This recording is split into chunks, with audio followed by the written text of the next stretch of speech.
It's my pleasure to welcome tonight's featured guest. He comes to us from Texas by way of Boston, or maybe Boston by way of Texas.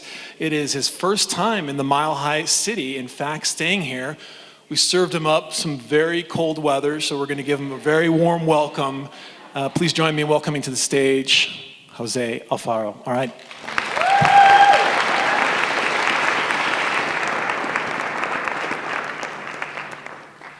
Thank you. You're all so kind. Thank you for the warm welcome. I am setting a timer because I can talk and talk and talk, and I know we don't have all night. So, what if I told you all tonight that you could help prevent someone from being trafficked, I'm not going to ask for money, by simply being kind? It sounds easy, right? The reality is that the majority of individuals who become vulnerable to crimes like human trafficking end up becoming vulnerable due to prejudice, discrimination, and hatred. Hated because of the color of their skin, hated because of their gender, and hated because of their sexuality. It's the systems that fail these people and make them invisible. It is our communities that have hatred for specific people. And it's even our own families who end up abandoning and rejecting their own family members. And so I wanted to share a message of kindness today because I don't think that a lot of people realize how far kindness can actually go. And so I just want you to think that if you can just be that one shoulder that someone can lean on, that one ear that can listen to somebody's struggles, that sets a light bulb off and says, you know what, I actually heard of an organization that can support you with what you're going through, or even give sound advice that could help change the trajectory of where their life is headed. You can easily be a person who can prevent someone from being trafficked simply by being kind. I grew up in a small, conservative, religious town called Navasota in Texas. And I grew up in a home where there was a lot of domestic violence. We grew up poor. But the one thing that seemed to follow me as I got older was this feeling that something was wrong with me. Something was wrong with me for simply being my authentic self. I constantly had my father looking after me, correcting me, telling me, stop that, boys don't act that way. Being in school and being told by other boys, why do you act like a little girl? Why are you such a sissy? You're a wuss. And it followed me as I grew older. And I began exploring my sexuality. And I heard the church say that being gay is an abomination. I heard my friends say that these awful things about gay people. And so I knew that I wouldn't be accepted if I had exposed myself and told anyone what I was experiencing. And so I went into my shell and I kept it a secret and I told nobody. When I reached about 15 years old, I ended up meeting a college student in his 20s. And I thought I was in love while at the same time telling him, we're only friends, I'm not gay. That shame, that fear that I felt really kept me from being able to be who I was, but also seeking the proper support and knowledge as I was exploring. It wasn't long until my family started to recognize that I was constantly on my phone. I'm sure you all have had teenagers or have teenagers, and when they're on their phones, they're not part of the family. And that was me. You know, I was constantly on my phone, chatting it up, and one day, my father went through my phone, and I just knew my world is about to crumble. My father called me into his room, and he asked me the question that I had been struggling with, and he said, are you gay? And of course, the first thing I said is, of course not. No, that's not who I am. And he said, I'm only gonna ask you one more time. And in that moment, I thought hard and long about it. And I said, no, I'm not, I promise you. And my father didn't take that as the right answer. And my father physically assaulted me. And I was knocked out, got back up off the floor, dialed 911. And when law enforcement arrived, they separated us, did their protocol. And when I left that situation, I was packing a bag and being asked to leave my home. And that, again, made me feel as though I am always going to be the perpetrator to those around me, simply for being who I am. And my father, the person who physically assaulted me, is my victim.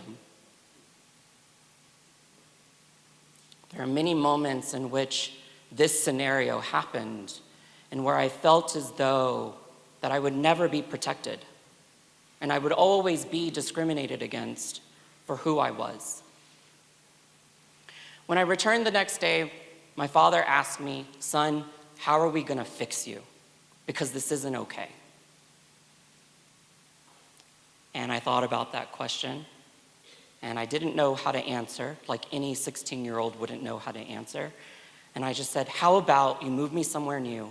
I'll start all over, and I promise you, I will be the man that you need me to be. I promise, I will change. My father moved me to San Antonio, Texas, 4 hours away with a family member. Suddenly, I was isolated. I had no friends. I didn't know the city or the town that I was living in, and I was terrified.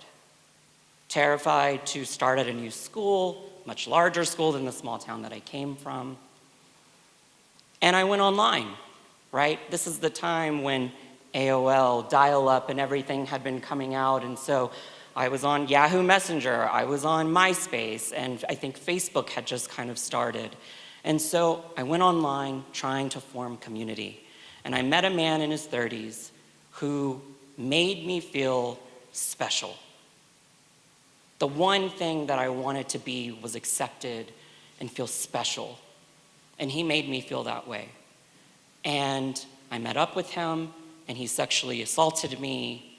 And I went back home, and on the way home, he called me and said, I just want you to know that I think you're a really great kid. And I would love the opportunity to hang out with you again.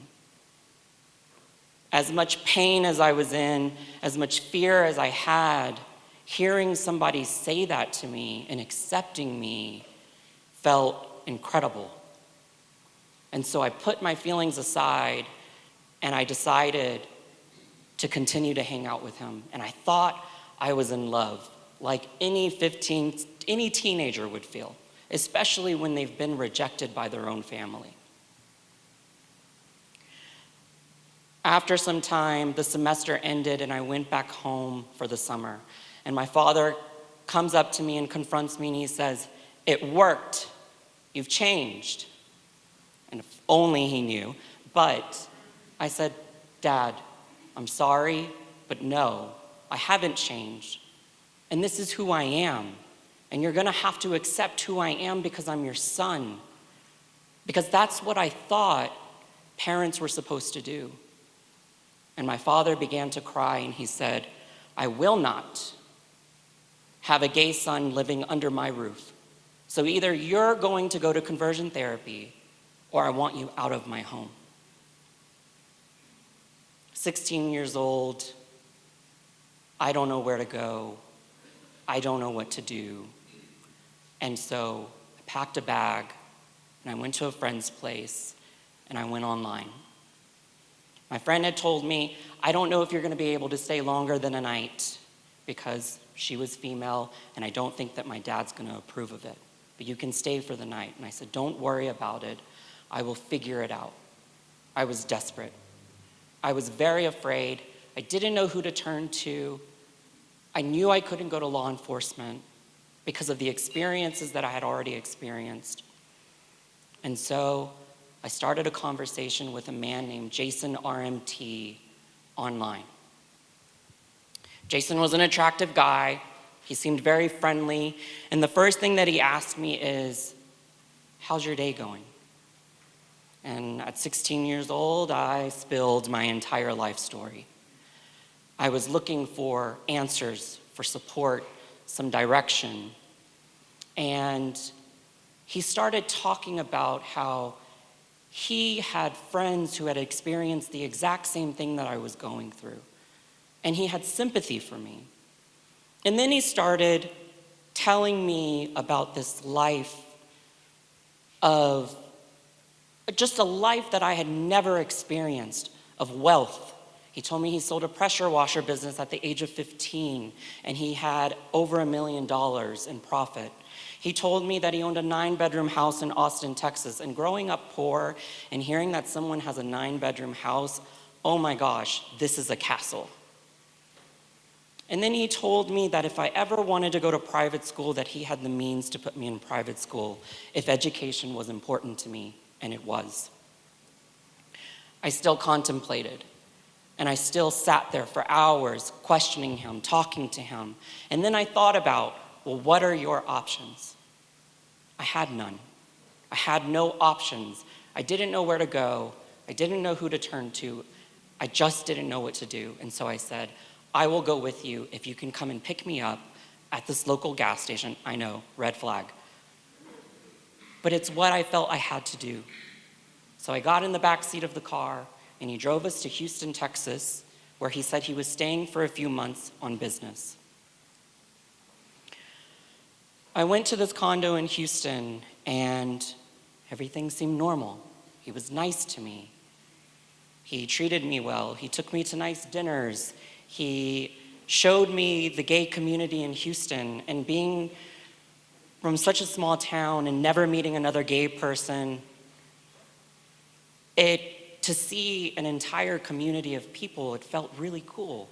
It felt like I have somewhere where I belong. And then it didn't take long until he said to me, look, one day you're gonna wanna live a life on your own. And my ears opened up. I wanna live a life on my own. I wanna be able to support myself. I wanna be able to be who I am without anybody telling me that I'm wrong. And I said, how? How can I get there? And he said, well, I own a massage business, and you can work for me in my massage business. And I just kept thinking, oh my gosh, a job as a receptionist? No 16-year-old has a job as a receptionist. I would make a great receptionist. And he said, no. I want you to work as a massage therapist in my massage business. And I said, but I don't know how to give a professional massage. I can't do this. And he said, that's the easy part. The hard part is that you're under the age of 18. And because you're under the age of 18, you could get into a lot of trouble. So now I'm thinking, well, police have never really cared about me anyways. I could lie. And he said, exactly. You just need to lie if anybody asks what your age is. You tell them that you're 18 and that you're training under me as an apprentice to become a massage therapist.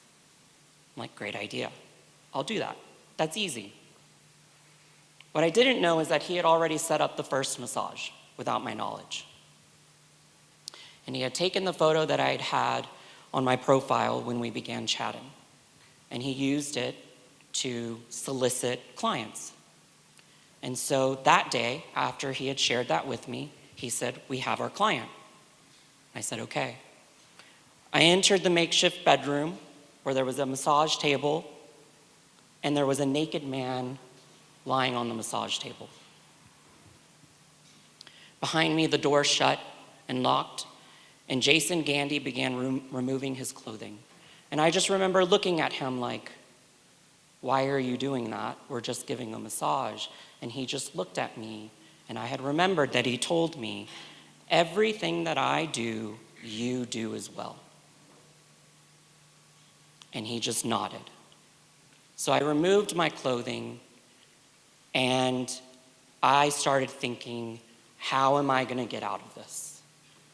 Where am I gonna go? I can't go to the police.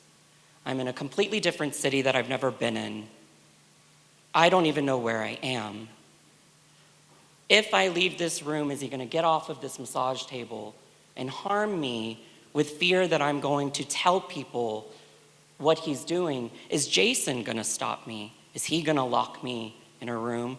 Which, crazy enough, I already was locked in a room. There was no way out. I was trapped. And then in my mind, I started telling myself that this isn't so bad. I can do this.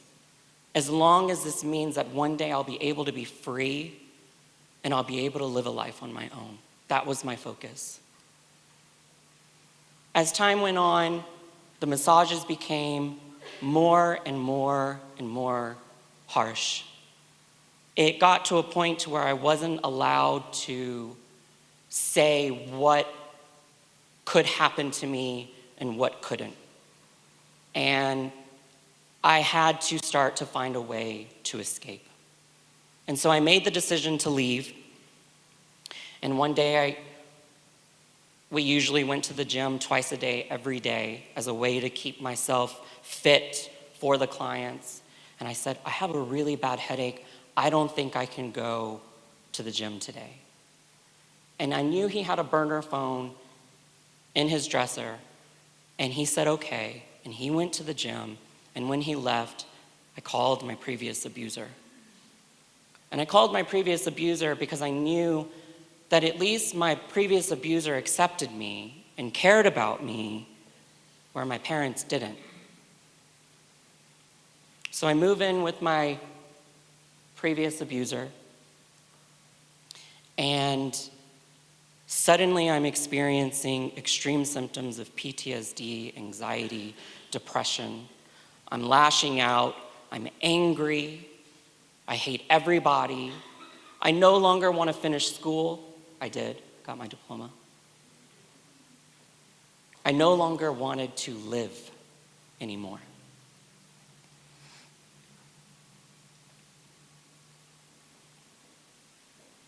I had enrolled into a homeless youth program, and not one person asked me, who are you living with? Why aren't you with your family? And I thought that maybe this was a good thing because I don't want anybody to get in trouble, and I don't think anybody's going to help me anyways. But what I wish had happened is that one person had just asked me, what do you need? And nobody did. I felt invisible. I went on over a decade feeling as though that everything that had happened to me was my fault. I resorted to drugs. I resorted to alcohol as a way to cope, not even realizing that that's what I was doing. But I knew that I didn't feel these horrible feelings when I drank. And so I continued my life, and I kept going and going and going. And I ended up leading a life of sex work. I had learned everything on how to survive from my trafficker, and I put it to use. And I created a world for myself where I felt as though that I can make the rules and nobody else is in charge of me. And I felt as though that I could do this by myself on my own. And I did. And the guy that I was living with at the time said to me, look, I want to offer you something. I want to offer you a place to stay with food on the table under one condition. And all I could think is, boy, oh boy, what is that condition? Because I've heard it all. And he says, I want you to go back to school and get an education. I hadn't heard that one. And I kept thinking, no, there's no way I'm going back to school and getting an education. This life is working for me. It's easy. I make great money. I don't have to really do anything. I love it. And he's like, well, then you can go back to Texas. I'm like, well, I don't want to go back to Texas. What if I go to cosmetology school? Whatever kind of education you want to get, I will support you. So I went to cosmetology school. I built a very, very successful life for myself. I was working New York Fashion Week, Boston Fashion Week, I had a full clientele. I was making great money. And then a friend came to visit me from Houston, Texas. And he said to me, look, I heard about what happened to you when you were a teenager. And I really, really think it'd be a great idea for you to call this number at the bottom of this article. I'm like, what are you talking about? And how do you know what happened to me when I didn't even know you at the time? And he said, just read the article. And the article was talking about Jason Gandy taking a 15-year-old boy to London to sex traffic him. And that he was caught as soon as the plane had landed in London. And at the bottom of the article was the National Human Trafficking Hotline number. And it said, if you have any information, contact the hotline number. And I turned and I looked at him and I said, if you tell anybody that I was part of this, you have no clue what this will do to me. I said, I'm gonna go to prison. I'm gonna be in a lot of trouble.